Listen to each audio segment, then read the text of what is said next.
The day I donned the armor, it felt less like putting on clothes and more like stepping into a tomb. The ceramite plates were heavy but close-fitting, inscribed with holy scripture that gleamed beneath the chapel's candlelight. I could feel the weight of history pressing into my shoulders. The wars fought by the sisters before me, their deaths, their victories. The fleur-de-lis upon my breastplate felt like both a blessing and a burden. My bolter was pristine, freshly anointed with sacred oils, the air around it still smelling faintly of incense and machine spirit sanctification. We deployed to the lower hive of Fane's Rest, where entire sectors had gone silent. At first, I thought it would be another purging of heretics, as the sisters had done countless times.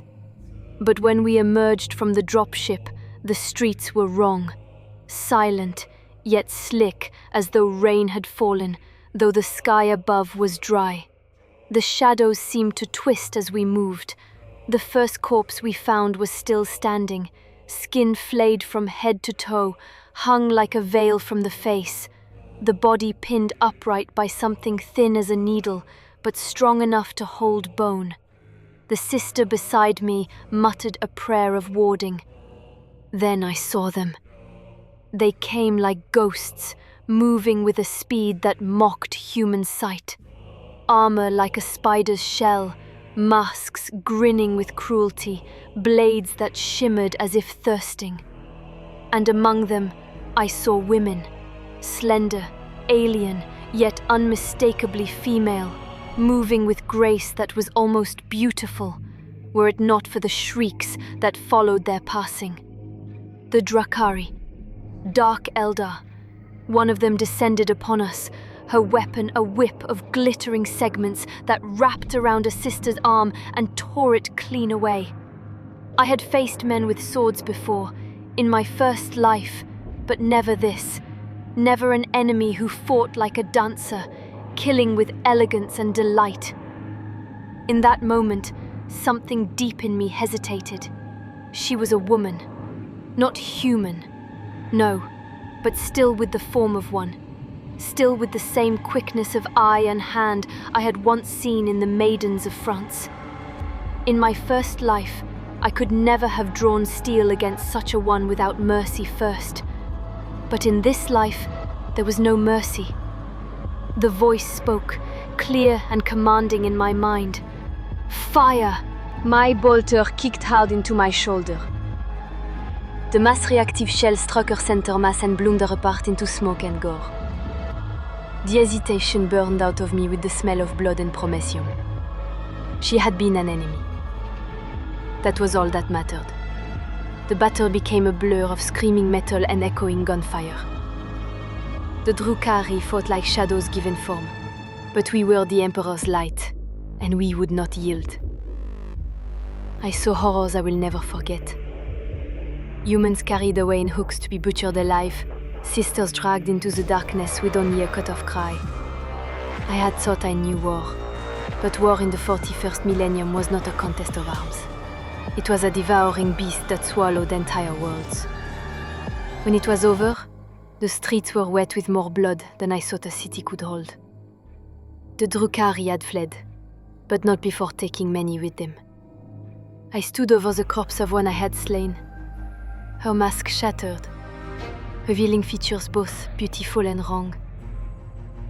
Like a painting left too long in the sun, I thought of the women I had known in my old life, and for the first time, I understood the scale of the Emperor's war. It was not just man against man, but against all that was alien, twisted and cruel, even if they wore a woman's face. The Sister Superior put a gauntlet on my shoulder. You see now, child, what we face, and why there is no place for pity. I nodded, but deep inside I wondered if there might still be a place for pity. In me, if nowhere else. The Drukari raid was over, but its shadows lingered in my mind. I sat at a steel desk in the barracks chapel, pen scratching against the parchment of my after-action report. The script was blocky, every letter squared and regimented, as the schola demanded. Still, I found my hand drifting toward the curling flourishes of my old French hand, the kind used to write letters to saints and kings. Enemy, Drukari raiding force, estimated strength 2 score. Engagement, Lower Hive, Sector 9. Casualties, 33 sisters dead, 42 civilians missing, presumed taken. The words were cold. Numbers. They told nothing of the scream I had heard when Sister Marante fell, or of the alien woman whose masked eyes had locked with mine just before I killed her. In my France, I had written testimonies of God's miracles. Here, I wrote only measurements of death. The door hissed open, and Canoness Lysandre entered. She was tall, even without her armor, her bearing like a column of marble. She scanned my report without comment, then looked at me with eyes that seemed to weigh my soul. She said simply, "You hesitated." I swallowed. "Yes, Canoness." "But you obeyed." I nodded. "That is the seed of discipline. Water it." She returned the parchment. "You will join the squad in R&R rotation. Bond with your sisters. Learn their minds as well as their movements. You may need both." That night, we gathered in the cloister's refectory, 10 sisters and novices around a heavy oak table carved with battle scenes from ages past. The air smelled of amasec and spiced meat. Sister Agnette, a stocky woman with the scarred cheek of a bolter blow, poured me a cup, clinking her own goblet against mine. "To your first kill, little one. May they all be so clean." "I doubt they ever will," I replied before I could stop myself. There was laughter at that, grim, approving laughter. Sister Violette leaned in, her voice low. "You have a conscience. That will make you dangerous." We ate, we drank, we spoke of things other than war, Violette's days in the Schola choir, Agnette's failed attempt to teach a recruit how to cook ricaf without burning it. In those moments, I felt something I had not known since Don Remy, the warmth of belonging. These were not just comrades, they were sisters in every sense but blood, and blood, in the sororitas, was easily shared. It was during the last night of our rotation that the sirens wailed. We were still half in our meal when the Vox operator shouted, "Alarm! Enemy incursion in the Eastern Manufactorum. Multiple contacts. Non-human signatures. Bioforms confirmed." Bioforms. That word was new to me. We scrambled into our armor, weapons clutched in hands still sticky from the refectory's bread. The manufactorum was a cathedral of machinery, pillars of gears and chains reaching into darkness, the air heavy with the scent of oil and ozone. The first I saw of the enemy was a blur of chitin and claws, tyrannids. They swarmed like the locusts of Egypt, only these locusts stood taller than a man and moved like a nightmare-given form. Their eyes were pits of hunger, their limbs blades of bone. Bolter fire filled the air, and still they came, climbing over their own dead to reach us. Our line held, but barely. Sister Violette fell back with a torn leg, screaming for cover. Damn always when I saw it, one of the great beasts, taller than a chapel spire, forcing its way through a shattered wall, its maw wide enough to swallow a man whole. Behind it, a cluster of smaller creatures moved with purpose, flanking us. The voice came again, louder than it had in years. "Strike the head!" Without thinking, I broke from formation, sprinting toward the maintenance gantry above the beast. I climbed faster than I thought my armor would allow, bolter slung across my back, drawing instead the melta charge from my belt. The gantry shook beneath me as the creature roared, its acid spittle burning through the metal supports. I leapt. For a heartbeat, I was in the air, the weight of my armor forgotten, the heat of the pyre returning in the rush of wind against my face. I landed upon its chitiner's back, my knees locking against the ridged plates. I slammed the melta charge into the base of its skull and prayed, not to the Emperor nor to Christ, but to both. Together, the blast turned the air to light. The beast shrieked, thrashing so violently that I was thrown clear, landing hard on my side. My ears rang, my vision swam, but the great creature was down, Its convulsions stilled, and the swarm faltered without its leader. The sisters pressed the attack, driving the remaining tyrannids back into the shadows of the Manufactorum's far reaches. When the smoke cleared, Canoness Lysandra stood over me. She said, That was reckless, "Yes, Canoness," I wheezed. but effective. She extended a gauntleted hand, hauling me to my feet. Around us, the surviving sisters looked at me with something new in their eyes. Not suspicion, not the mild condescension reserved for novices, but the sharp glint of respect. Later, in the quiet of the chapel, I knelt before the altar. My armor was scorched, my hands still trembled from the battle, but my heart was steady. In the stained glass above, the Emperor's golden face gazed down with a severity that no Christ had ever worn. "Send me where you will," I whispered, unsure which god I addressed. "I will fight your wars until my breath is gone." And for the first time since the pyre, I felt the faintest touch of warmth. Not the heat of fire nor the heat of battle, but the quiet, enduring warmth of purpose.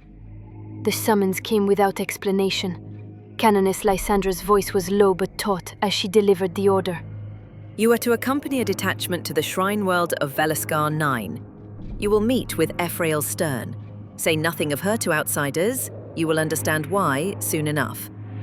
The name meant nothing to me then, though the others exchanged glances, a mix of awe and unease. We arrived aboard a battered transport escorted by a trio of inquisitorial frigates. The shrine world loomed ahead, its surface glittering with cathedrals like jewels set in an ocean of ash plains. Yet, the Vox traffic told a darker tale. Entire sectors of the planet cut off, pilgrimage routes choked with fleeing faithful, the air thick with demonic warp storms that flared and faded without pattern. When we landed, she was waiting. Ephrael Stern was not as I expected. She was smaller than most sisters superior, her armor dulled with travel, her expression grave but human in a way that felt startling. Beside her stood a lithe figure in alien garb, weapons like cruelly curved sculptures at his hips, Kiganil, the Harlequin. His gaze on me was unreadable, like staring into a mask that could laugh or kill in the same breath. You're the one. Stern said after a long moment, her eyes searching mine as though reading a book only she could see. The voices speak of you. Before I could ask what she meant, the ground shook. The sky tore open above the eastern spire. It was as if the very heavens had been ripped apart to reveal a realm of nightmare. Colors that should not exist bleeding into reality. Shapes shifting in ways the eye could not follow. The air grew hot with the stink of ozone and rotting incense. From the rent in the sky descended forms I knew only from sermons, demons of Slanesh. They moved with terrible beauty, their limbs impossibly long, their armor an obscene reflection of sacred vestments.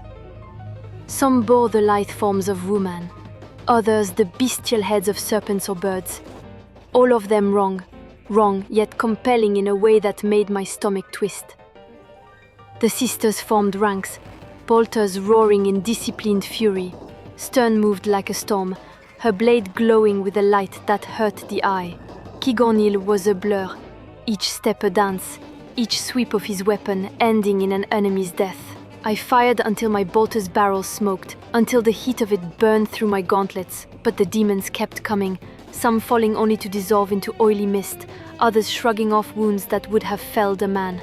One of them reached me, a towering she-demon crowned with horns, her face a parody of grace. Her whip coiled around my bolter, yanking it from my grip. I stumbled back, drawing my chain sword, but she was faster, her talons striking for my throat. And then it happened. The world went silent. I could feel my heart in my ears, my breath in my lungs, and something other filling me, like the moment before lightning strikes. My vision flared white, and when it cleared, the demon was gone. Nothing remained but a blackened smear on the flagstones, as though she had been burned from reality. Around me, other demons recoiled, not in confusion, in fear. Stern's voice cut through the chaos.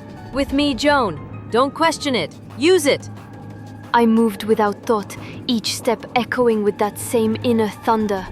Where I struck, Demons burned away, not as though slain, but as though banished by something deeper than steel or fire. I didn't understand it. I still don't. But the voices in my mind were no longer distant whispers. They were a chorus. "You are my sword. You are my flame. Do not falter." The sisters rallied to me, chanting litanies louder than the scream of bolters. Even Kiganiel glanced my way, his alien eyes narrowing as though he saw something hidden in the weave of fate. When the last demon fell, the rent in the sky began to close, folding in on itself until the air was clear and still. The silence after was deafening. Later, in the shadow of the spire, Stern approached me. She spoke, quietly. "The Emperor has many servants, but some are more than that. I think you already know which you are." I didn't answer. I wasn't sure I wanted to. But that night, in the small hours when even battle sisters dream, I knelt before the shrine's altar. I didn't pray for victory or for deliverance. I prayed for understanding and for the strength to survive whatever road the Emperor was setting beneath my feet.